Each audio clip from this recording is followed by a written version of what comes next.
Hello साथियों, आज से आपका फिजिक्स की क्लास भी शुरू हो गई है। बिहार बोर्ड 10वीं के जितना भी स्टूडेंट हैं सभी के पास एक सेशन शेयर कर दीजिए ताकि उनको पता चल जाए कि आज से फिजिक्स की क्लास भी शुरू हो चुकी है।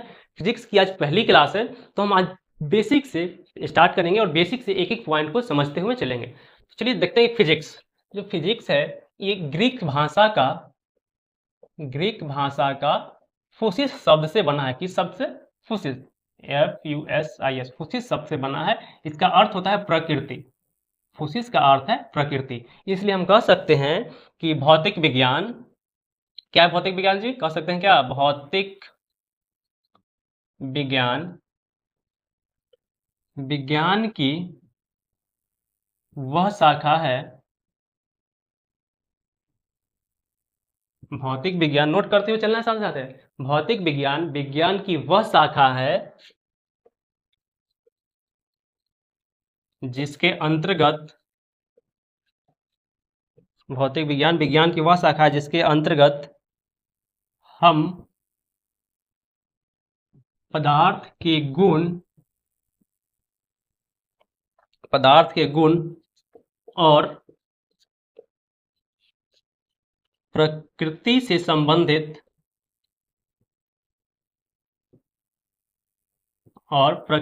संबंधित घटनाओं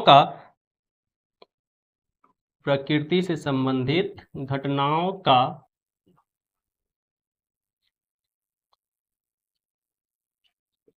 अध्ययन करते हैं भौतिक विज्ञान कहलाता है। भौतिक विज्ञान कहलाता है। लिखिए, एक एक चीज लिखते हुए चलेंगे, समझते हुए चलेंगे। आप सुंदर से बढ़िया से नोट्स बनाते हुए चलिएगा, आपका इतना ही काम है। और रिवीजन करते हुए चलिएगा, जितना क्लास में हो आज जो पढ़ाई हुआ उसको आज ही निपटा कर ही सुनना है। चलिए नोट कीजिए पहले इतना। क्या?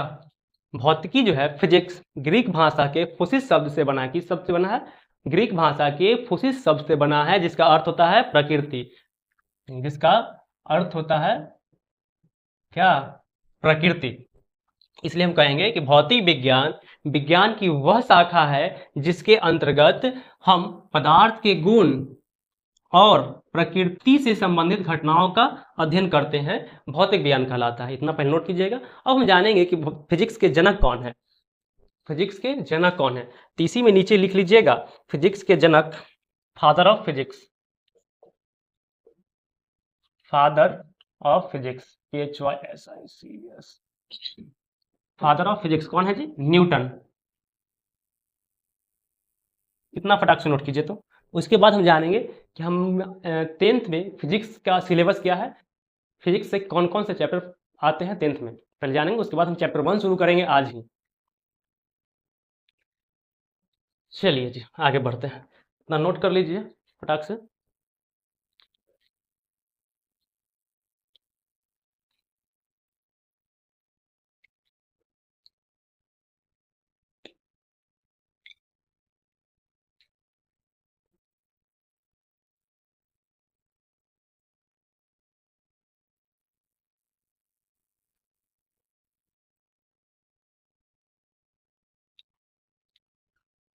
आपका ऑल सब्जेक्ट नवंबर में ख़त्म कर देंगे, निश्चिंत रहिए। और जितना पढ़ाया जाए उसको पूरा कंप्लीट करते हुए चलिए, ठीक है। चलिए जिसको मिटाते हैं।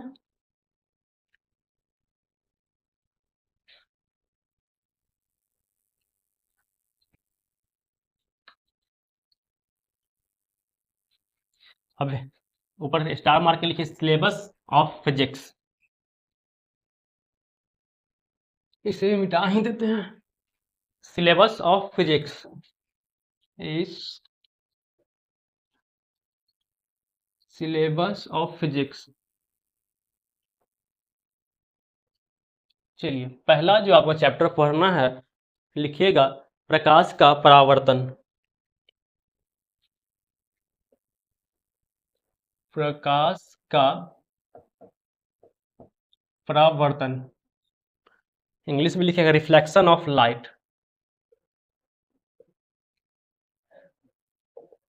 Reflection of light. दूसरा चैप्टर लिखिएगा प्रकाश का अपवर्तन।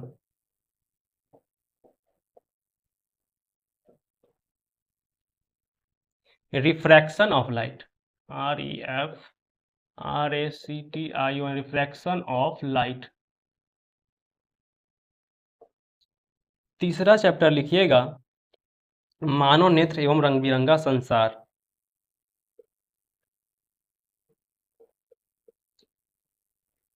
मानव नेत्र तथा रंग बिरंगा संसार, ये हमारा तीसरा टॉपिक है। कहेंगे ह्यूमन आई, लिखिए human I and colourful world.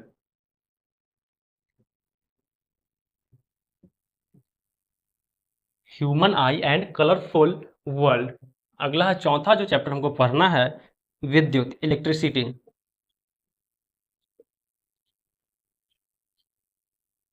ELECT।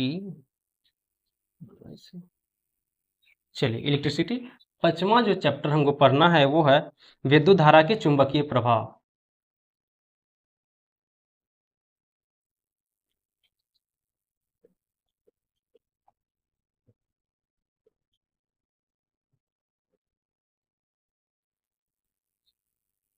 विद्युत धारा के चुंबकीय प्रभाव, ठीक है। Magnetic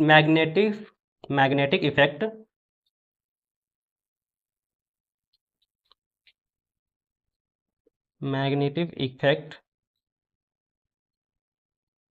of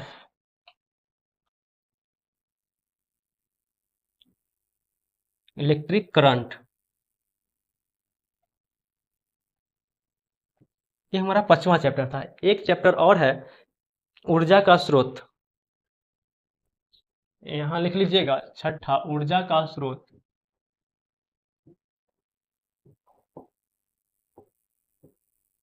source of light, sources of light. हमें बस 6 चैप्टर ही पूरे 10th में फिजिक्स में पढ़ना है। प्रकाश का अपवर्तन, रिफ्लेक्शन ऑफ लाइट, प्रकाश का प्रकाश का परावर्तन, रिफ्लेक्शन ऑफ लाइट, प्रकाश का अपवर्तन, रिफ्रैक्शन ऑफ लाइट, ये हमारा दूसरा चैप्टर है। तीसरा चैप्टर है मानव नेत्र तथा रंग बिरंगा संसार, यानी कि human I and colourful world. इसमें नेत्र के बारे में पढ़ना है कंप्लीटली। विद्युत, अगला चैप्टर चौथा विद्युत है, इलेक्ट्रिसिटी। और पांचवा चैप्टर है विद्युत धारा। विद्युत धारा लिखेगा विद्युत धारा के चुंबकीय प्रभाव, magnetic effect of electric current, magnetic effect of electric current. और छठा चैप्टर है, ये लास्ट चैप्टर है, ऊर्जा का स्रोत, सोर्सेस ऑफ लाइट। तो आज हम स्टार्ट करेंगे प्रकाश का परावर्तन यानी कि रिफ्लेक्शन ऑफ लाइट, पहला चैप्टर। इसको सिलेबस में फटाक से नोट कीजिएगा और आगे की ओर हम लोग बढ़ते हैं।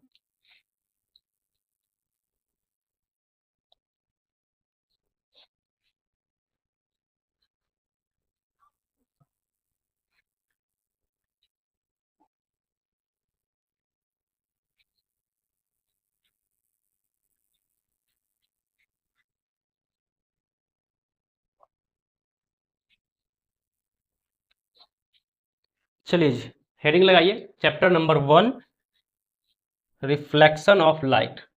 चैप्टर 1 है प्रकाश का परावर्तन, रिफ्लेक्शन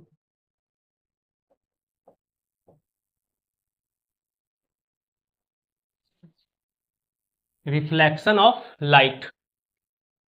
इसमें सबसे पहले हम जानेंगे, सबसे पहला टॉपिक लगाइएगा प्रकाश। चैप्टर है प्रकाश का परावर्तन। पहले जानेंगे प्रकाश क्या है, उसके बाद आगे बढ़ जाएगा। प्रकाश यानी कि लाइट। प्रकाश क्या है? प्रकाश, सपोज कीजिए अगर यहाँ लाइट सारा का सारा ऑफ हो जाए, प्रकाश आनी बंद हो जाए, तो क्या हमें कुछ दिखाई देगा? नहीं दिखाई देगा। इसलिए हम कह सकते हैं प्रकाश एक ऊर्जा है, एक ऐसी ऊर्जा है जिसके थ्रू हम किसी वस्तु को देख पा रहे हैं। आप हमें देख रहे हैं, हम लाइट के माध्यम से, प्रकाश के माध्यम से ही हम सारे बोर्ड दिख रहा है, लिखा हुआ दिख रहा है, आप दिख रहे हैं, हम दिख रहे हैं, ये सब लाइट का ही कमाल है। इसलिए हम लिख सकते हैं प्रकाश वह बाह्य भौतिक कारक है। लिखिएगा, प्रकाश वह बाह्य भौतिक कारक है। प्रकाश वह बाह्य भौतिक कारक है जिससे हमें किसी वस्तु को देखने की अनुभूति प्राप्त होती है। कोई दिक्कत? उसे हम क्या कहेंगे? प्रकाश कहेंगे। प्रकाश क्या होता है? प्रकाश वह बाह्य भौतिक कारक है जिसके मतलब द्वारा या जिससे हम किसी वस्तु को देख पाते हैं या देखने की अनुभूति प्राप्त होती है, उसे हम क्या कहेंगे? प्रकाश कहेंगे। बिना प्रकाश के हम ना तो किसी वस्तु को देख पाएंगे, ना ही उसके बारे में जान पाएंगे। इसलिए कहेंगे प्रकाश वह बाह्य भौतिक कारक है जिसके थ्रू हम किसी वस्तु को देख पाते हैं, किसी को समझ पाते हैं, देख पाते हैं, उसे हम क्या कहेंगे? प्रकाश कहेंगे, लाइट कहेंगे। इतना आप नोट कीजिए। इसके बाद हम जानेंगे कि प्रकाश का गुण क्या होता है, क्योंकि प्रकाश से काफ़ी ऑब्जेक्टिव में भी क्वेश्चन बनते हैं और प्रकाश के गुण में ही हम कुछ कुछ ऑब्जेक्टिव को भी कवर कर लेंगे, साथ साथ प्रकाश का गुण भी कवर हो जाएगा। इसलिए इसको पहले नोट कीजिए और दूसरा नंबर हेडिंग लगाइएगा, प्रकाश का गुण।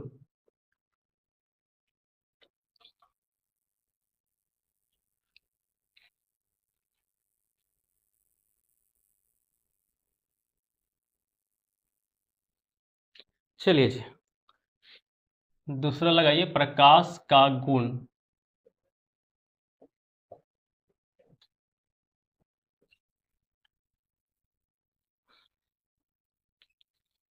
लिखिएगा,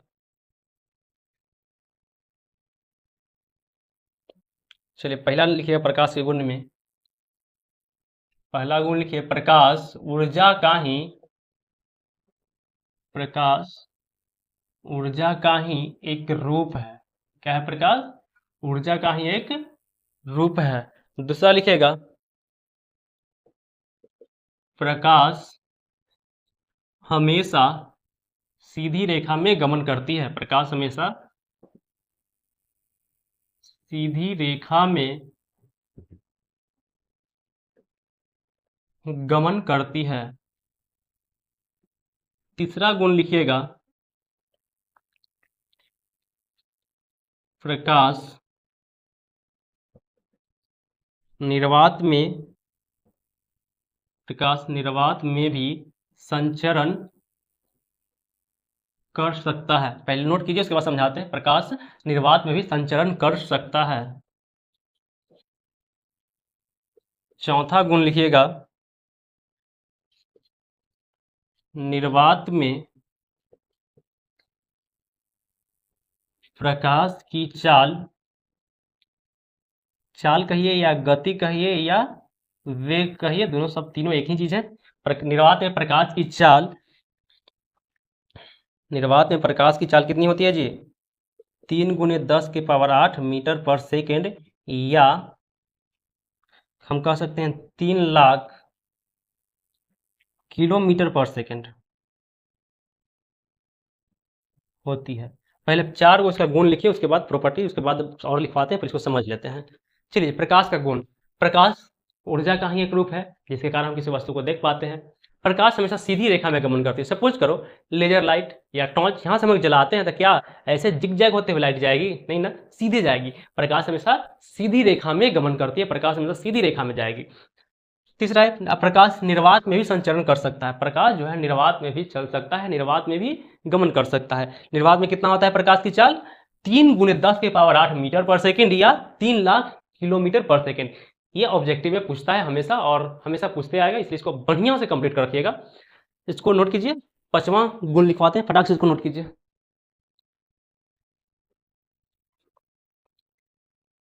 चलिए जी, 5वां लिखवाते हैं।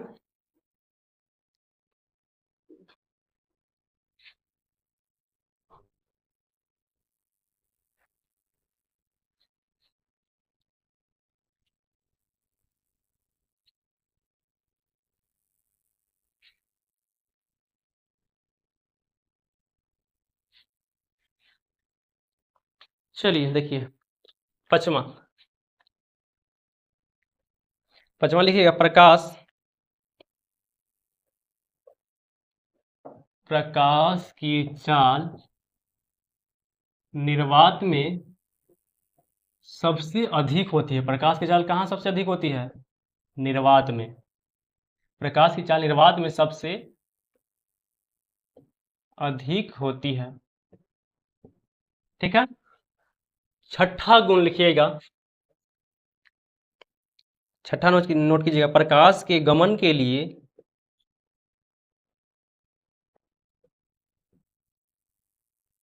प्रकाश के गमन के लिए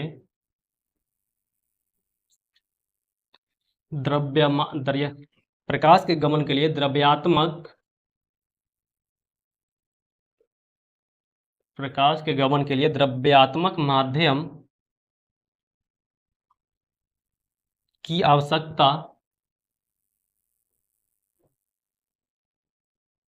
नहीं होती है। सातवां गुण लिखिएगा,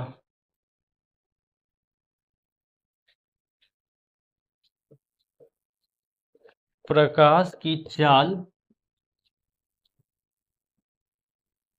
माध्यम पर निर्भर करता है।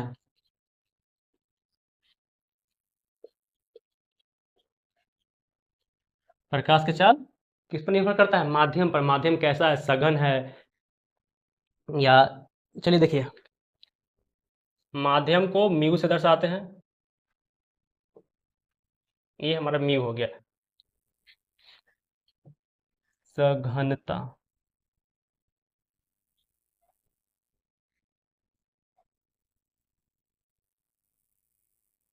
फिर है प्रकाश की चाल।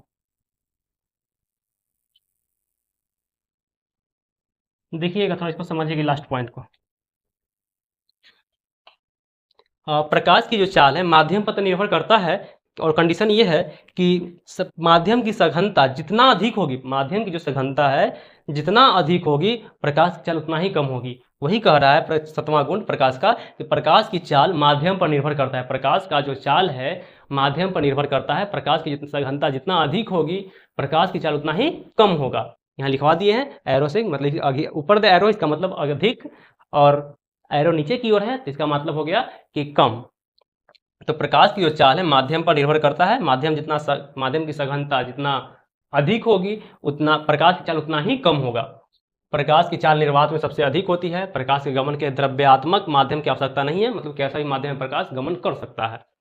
चलिए, प्रकाश की चाल माध्यम पर निर्भर करती है, तब बता ही दिए। अब एक गुण और लिखवाएंगे, आठवां। चलिए इसको मिटाते हैं।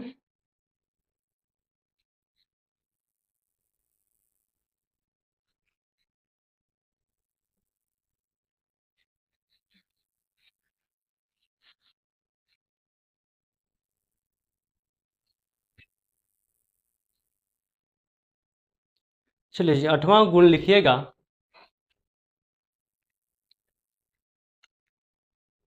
प्रकाश एक विद्युत चुंबकीय तरंग है।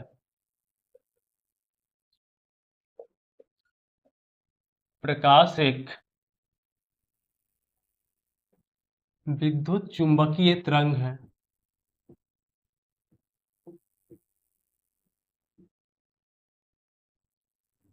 प्रकाश कैसा तरंग है? विद्युत चुंबकीय तरंग है। ठीक है, तो प्रकाश का गुण यहाँ खत्म हो गया। अब जैसे कि निर्वात का बात आया, तो निर्वात क्या होता है, कुछ लोग ये भी नहीं पता होगा कि निर्वात क्या होता है। तो कुछ कुछ पॉइंट ऐसा है जो बेसिक्स है, छोटा सा, इसको भी नोट के माध्यम से लिखवा देते हैं। नोट 1 करके लिखिएगा, नोट 1 लिखिएगा, वायु रहित स्थान को निर्वात कहते हैं। वायु रहित स्थान को क्या कहेंगे? निर्वात। वायु रहित स्थान को निर्वात कहते हैं। ठीक है, अगला नोट 2 लिखिएगा, नोट 2 लिखिएगा कि सूर्य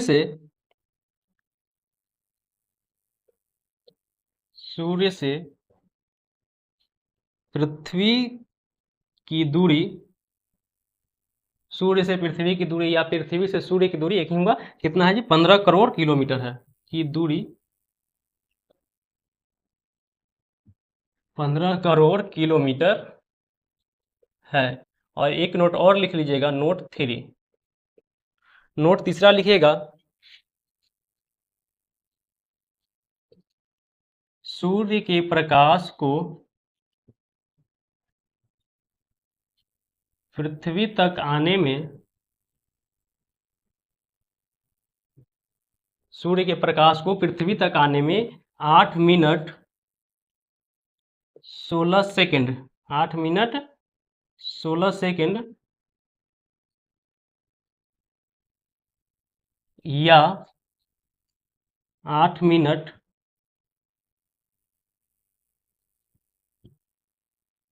20 सेकंड का समय लगता है। कहीं कहीं 8 मिनट 16 सेकंड लिखता है, कहीं कहीं 8 मिनट 20 सेकंड लिखता है। इसमें कंफ्यूज नहीं हो जाएगा, जो ऑप्शन में देगा वो मार देना है। पृथ्वी, सूर्य के प्रकाश को पृथ्वी तक आने में 8 मिनट 16 सेकंड या 8 मिनट 20 सेकंड का समय लगता है, का समय लगता है। कोई दिक्कत? नोट कीजिए इसको।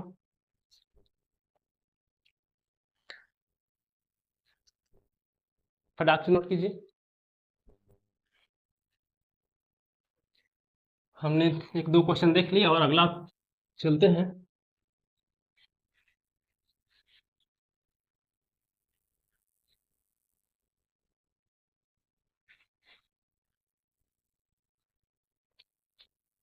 चलिए आगे लिखिएगा, लाइट सोर्स, क्वेश्चन नंबर 3।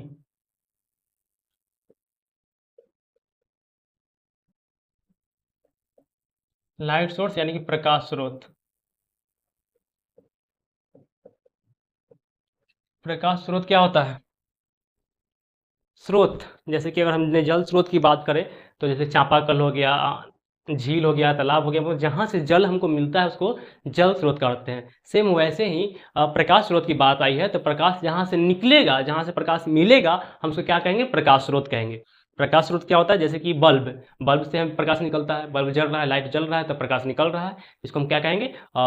प्रकाश स्रोत कहेंगे, लाइट सोर्स कहेंगे। जैसे कि जुगनू, जो भूख भक, जो छोटी सी एक जीव जंतु होती है, मक्खी मक्खी टाइप के, जो रात में जगमग जगमग करते हुए चलती उड़ती रहती है, उसको क्या कहेंगे? जुगनू। वो भी एक लाइट सोर्स है, प्रकाश देती है। सूर्य हो गए, और वो भी प्रकाश देते हैं, तो हमारे लिए कि प्रकाश का स्रोत सूर्य भी है। सूर्य, हाँ, और पूरे पृथ्वी वासियों के लिए प्रकाश का सबसे बड़ा स्रोत क्या हो गया? सूर्य। ये भी नोट करके हम लिखवा देंगे। सबसे पहले लिखिए कि प्रकाश स्रोत क्या होता है। लिखिएगा, जिस वस्तु से प्रकाश निकलता है, जिस वस्तु से प्रकाश निकलता है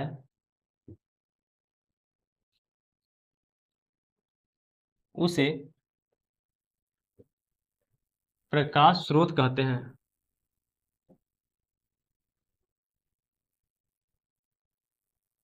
कि प्रकाश स्रोत क्या होगा? जिस वस्तु, वस्तु चाहे जैसा भी हो, प्रकाश वहां से निकलना चाहिए। अगर जिस वस्तु से, किसी वस्तु से प्रकाश स्रोत निकल रहा है तो उस वस्तु को क्या कहेंगे? प्रकाश स्रोत कहेंगे। प्रकाश को हमारा स्रोत हो जाएगा। प्रकाश स्रोत दो प्रकार का होता है, लिखिएगा, प्रकाश स्रोत दो प्रकार का होता है। ठीक है, प्रकाश स्रोत कितने प्रकार के होते हैं? दो प्रकार के होते हैं। कौन कौन? पहला लिखिएगा, प्रकाश का प्राकृतिक स्रोत, प्रकाश का प्राकृतिक स्रोत। जैसे हो गया सूर्य, तारा, ये सब प्रकाश का प्राकृतिक स्रोत है। जुगनू, ईटीसी, ये सब जो है प्रकाश का प्राकृतिक स्रोत है। ठीक है, अब हम जानेंगे दूसरा कि प्रकाश का मानव निर्मित भी स्रोत होता है, उसको भी जानेंगे। पहले इतना नोट कीजिए। चलिए जी,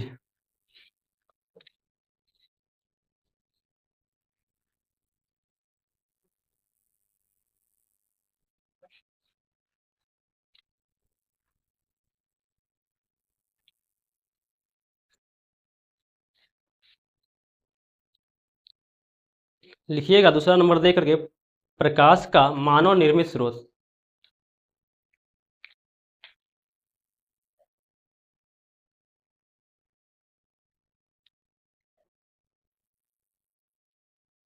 लिखिए प्रकाश का मानव निर्मित स्रोत।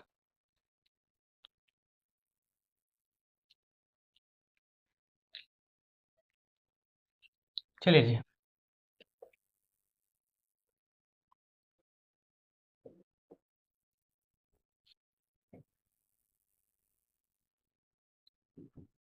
प्रकाश का मानव निर्मित स्रोत,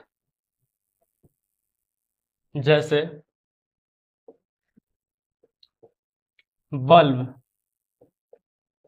दीपक, बल्ब हो गया, दीपक हो गया, ये सब बल्ब को कौन बनाया? हम लोग ने बनाया है, मानव ने बनाया है। जैसे बल्ब हो गया, दीपक हो गया, ये सब मानव निर्मित स्रोत है, ठीक है।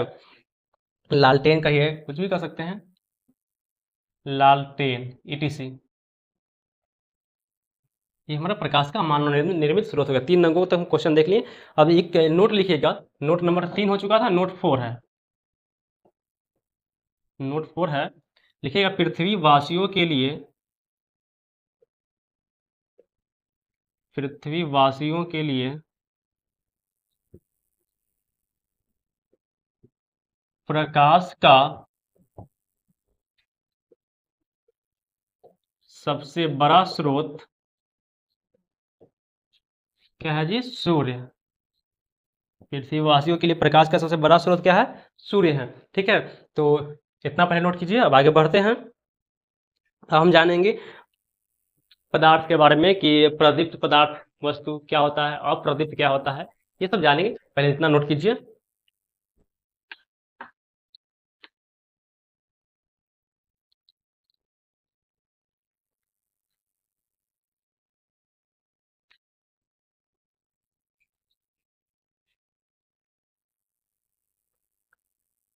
चलिए जी, अब तक हमने देखा प्रकाश क्या है, प्रकाश का गुण क्या है, ये देखें। दूसरा देखें कि प्रकाश स्रोत क्या है, 2 प्रकार के होता है ये भी।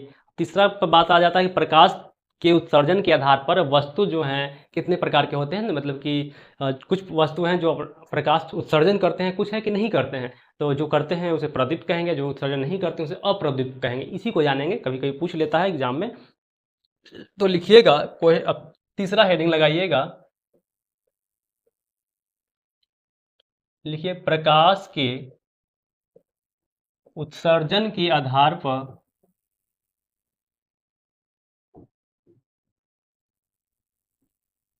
प्रकाश के उत्सर्जन के आधार पर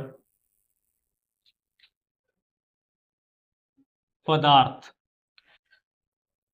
या वस्तु के प्रकार, ठीक है। ये 2 प्रकार के हैं। पहला हो जाता है प्रदीप्त, प्रदीप्त वस्तु, या प्रदीप्त कहिए या दीप्त कहिए, या एक और नाम है आदीप्त, आत्मदीप्त। चलिए, इसको इंग्लिश में सेल्फ लुमिनस कहते हैं। इंग्लिश में क्या कहते हैं? सेल्फ लुमिनस, ठीक है। इंग्लिश में इसको कहते हैं सेल्फ लुमिनस। लिखिए वैसे पदार्थ, लिखिएगा वैसे पदार्थ, वैसे पदार्थ जो, वैसे पदार्थ या वस्तु, कुछ भी कर सकते हैं, वैसे पदार्थ या वस्तु जो स्वयं प्रकाश उत्सर्जित करता है, जो स्वयं प्रकाश उत्सर्जित करता है, जो स्वयं प्रकाश उत्सर्जित करता है उसे क्या कहेंगे? प्रदीप्त। जैसे, जैसे में लिखिएगा सूर्य, ये स्वयं प्रकाश उत्सर्जित करते हैं, हमको तो कहना नहीं पड़ता है। सूर्य हो गया, तारे हो गए, etc। सूर्य, तारा, ललटेन, बल्ब, ये सब जो अपने से प्रकाश उत्सर्जन कर रहा है, मतलब कि लाइट जलाए तो अपना प्रकाश दे रहा है, बनावटी प्रकाश नहीं दे रहा है, अपना प्रकाश दे रहा है। जैसे कि चलिए, अब अगला है अप्रदीप्त, इसको नोट कर लीजिए, अगला है अप्रदीप्त।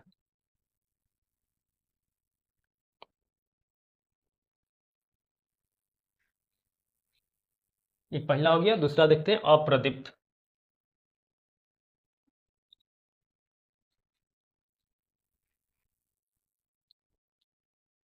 दूसरा लिखिएगा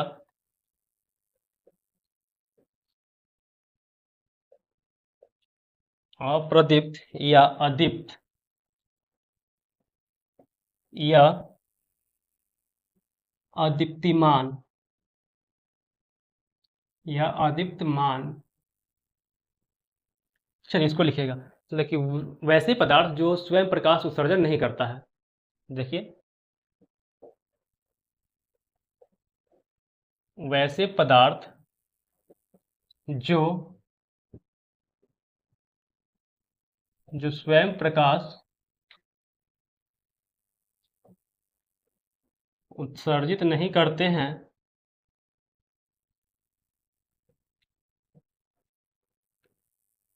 परंतु प्रकाश की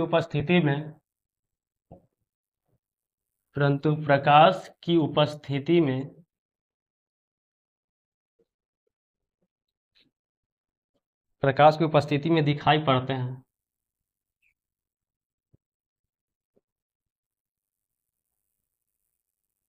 जैसे में लिखिएगा चंद्रमा, टेबल, कुर्सी, टीसी। यानी कि समझिए पहले, हाँ प्रदीप्त, पहले प्रदीप्त की बात करते हैं। तो वैसा वस्तु जो प्रकाश उत्पन्न करता है, जैसे बल्ब हो गया, सूर्य हो गए, तारे हो गए। और अप्रदीप्त की बात करें तो ये स्वयं प्रकाश उत्सर्जन नहीं करता है, लेकिन प्रकाश की उपस्थिति में दिखाई पड़ता है। जैसे कि बोर्ड हो गया, कुर्सी है, टेबल है। चंद्रमा की बात करें तो ये सब खुद का प्रकाश नहीं उत्सर्जन करता है, लेकिन प्रकाश की उपस्थिति में दिखाई देता है। उसे क्या कहेंगे? अप्रदीप्त वस्तु कहेंगे, अप्रदीप्त पदार्थ कहेंगे। इसको नोट कीजिए। 3 क्वेश्चन हो गया। चौथा में हम जानेंगे किरण क्या होता है। इसके बाद किरण पुंज है, प्रकाश का परावर्तन, अपवर्तन, पारभासी, सब वस्तु देख लेंगे। चलिए इसको नोट की, इसको मिटाते हैं।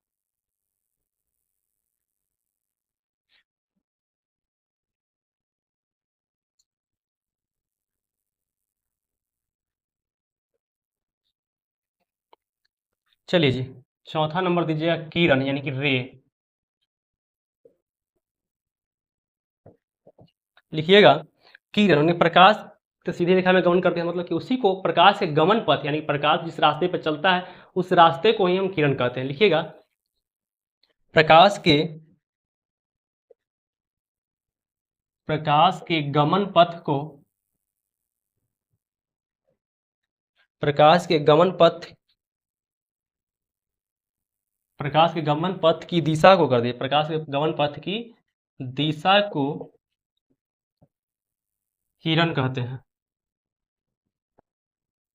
जिसकी प्रकाश अगर यहाँ से स्टार्ट होता है, यहाँ से चलना स्टार्ट होता है, तो सीधे जाएगी, तो दिशा भी तय करेगी किधर जा रही है, तो ही कहेंगे, लिखेंगे प्रकाश के गमन पथ की दिशा को क्या कहेंगे? प्रकाश के गमन पथ की दिशा को किरण कहेंगे। यहाँ तक नोट कर लीजिए।